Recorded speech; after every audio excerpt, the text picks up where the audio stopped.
Everybody,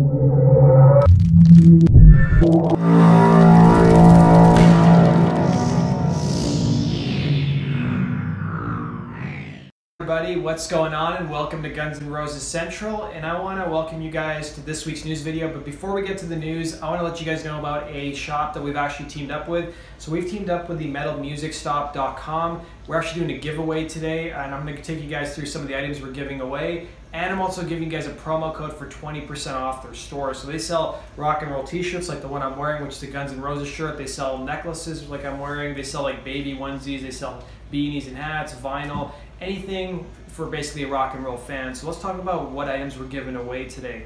So we're going to be giving away a couple Guns N' Roses patches. So if you guys want to get a patch and maybe sew it onto like a jean jacket or something, or other item of clothing, you can do that. So we're going to be giving away these two items. This is probably my favorite item. This is a really cool necklace that they've given us to give away. So it's like a really cool rock and roll kind of necklace. You guys can see here. Really nice. I've actually been wearing mine all week, so I want to thank Armando for that. And then we're also giving away this leather bracelet as well. So this is actually made in Italy, and it's really nice and cool for those of you guys and girls who maybe like to wear this kind of accessories.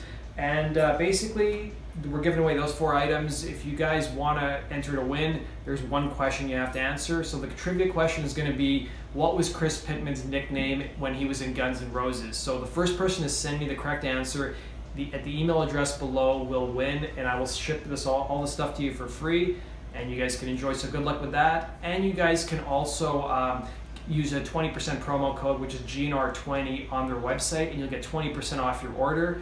And that promo code is good until February 10th. So I want to thank Armando again. I want to thank him for this cool Guns N' Roses shirt. This is one of the many shirts you can get off their website, as well as this cool necklace that I'm wearing, which I've been wearing all week. It's honestly my favorite necklace so far. So that does it for the intro for this week's video, guys. Without further ado, let's go on to the news.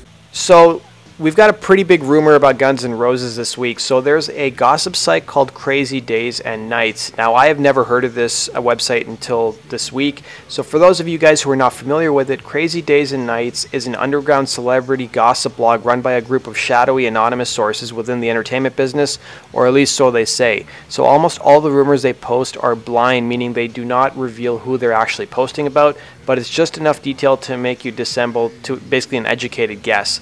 So this is what they had to say about a band that could be Guns N' Roses. So they said, this permanent A-list rock group has apparently agreed to do something they said they'd never ever do, make another record with most of the original lineup. They signed a deal with one of the top 5 most famous producers of all time to take the helm of the project. Among his stipulations was that every member of the band cede control to the producer, and if any single one member of the band departs or screws up, it's over. Now, according to one member, no more half-hearted collaborative efforts for that band. At this point, why would they even try? Aside from the expense of paying off past lawsuits and alimony, they want the money. Apparently, all the recent concert money they've recently earned has reminded them that they were once that good. This should be interesting. So there's a couple interesting points here. They talk about alimony, probably referring to, could mean it's referring to Slash, and they talk about their recent concert money as well. Of course, Guns N' Roses got off the road in late November. Now, there's a couple other bands people are speculating this could be about. Some people think it could be the Smashing Pumpkins, or it even could be Kiss as well. So there are some clues that it could be Guns N' Roses, but I guess we'll have to wait and see. It's kind of suspicious that Duff McKagan is not touring with Walking Papers, which we'll get to in a bit, and that Slash is now working with Myles Kennedy as we speak. So Guns N' Roses have about 6 or 7 months where they could potentially get together and work on new material. So we've also got some posts on social media that seem to lend credibility to the rumors that Guns N' Roses may be recording new material. So Richard Fortus posted this picture on his social media accounts. This is one of the guitars he said he uses while tracking or in the studio, so one of his studio guitars. So some people thought maybe he's posting this because he's in the studio working on something. We also had Duff have this posted on his social media accounts, or maybe his wife who posted this. So Duff was hanging out with Mick Bob, and they were looking at some new guitars and basses, I think, as well. So there's all these rumors swirling. I mean, they've got to be up to something. I don't think they're doing nothing at this point in time. So we've also got some Walking Papers news mixed in with some GNR news. So their new album WP2 came out on Friday, January 19th. And one of the band members, Jeff Angel, actually did an interview with Loudwire.com. So Loudwire asked them about Duff's availability.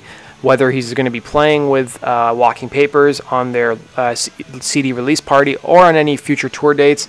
And he basically confirmed that I don't think Duff is available. He also said he's got a cash machine over there and he's got to tend to that. So seems like there's more and more clues that Guns N' Roses are possibly working on new material, or maybe Duff's just taking a very long vacation since he's been on tour for the last year and a half.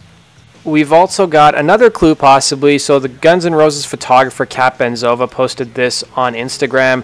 It's a picture saying, "New York City, I love you, but you were way too cold right now, relocating to LA for a while." So maybe she's there photographing whatever sessions Guns N' Roses is working on, or helping with some sort of new product, maybe a live DVD or something that Guns N' Roses are going to be putting out in the future. Who knows, but there's a lot of evidence for Guns N' Roses being up to something.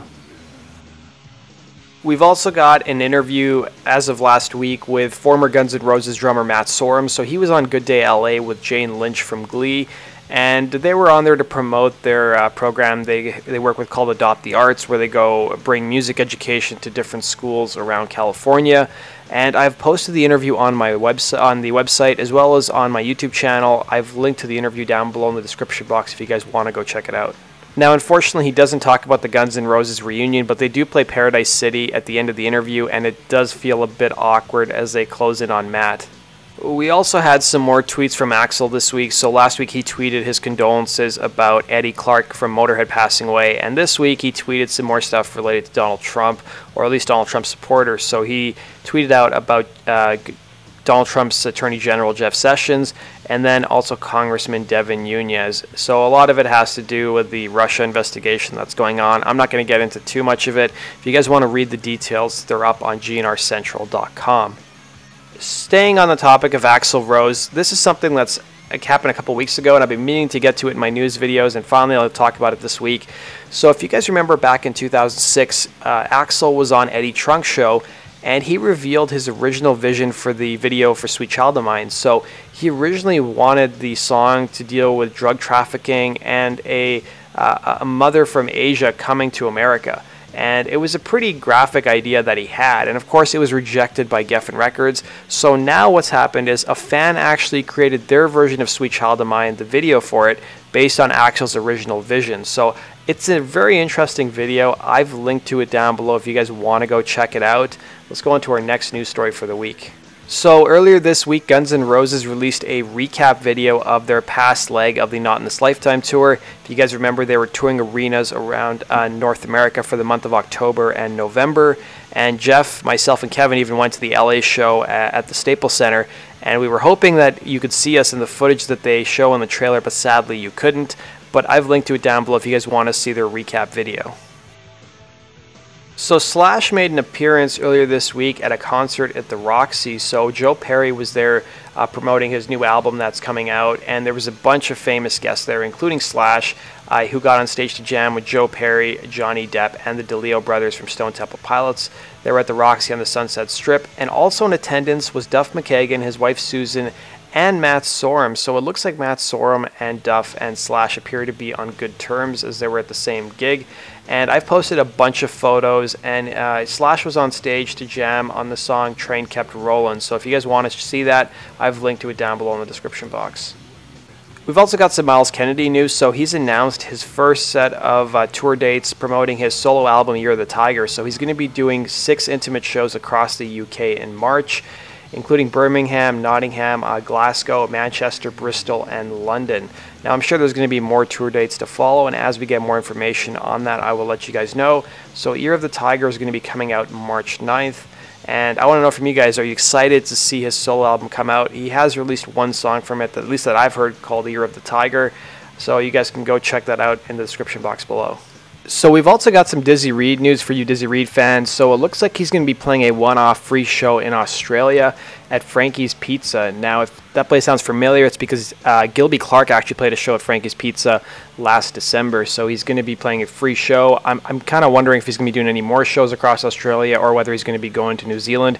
So it's February 18th, and right now he's on tour with his band Hookers and Blow. And if you guys haven't seen any footage of them, Bailey was nice enough to send me some footage of their recent show they played in Arizona. You guys can check that out on my channel. We've also got some Duff McKagan news. So he was hanging out with comedian Jay Mohr in LA. I guess he probably went to one of Jay Mohr's stand-up shows, and these are just some photos that Duff and his wife posted on social media. And if you guys don't know, Jay Mohr has a podcast where he's interviewed some members of Guns N' Roses. He's interviewed Duff before. He's interviewed Matt Sorum as well. They're up on YouTube if you guys want to go check them out. So that does it for this week's news video, guys. Thanks for watching. Be sure to hit the like button if you enjoyed this video. Please share the video as well. And be sure to go visit GNRCentral.com. We update it on a daily basis as the GNR news breaks. It's your one-stop shop for all the GNR and related news that's breaking around the world. And be sure to hit the subscribe button if you guys love Guns N' Roses. Thanks for watching, guys, and have yourself a good one.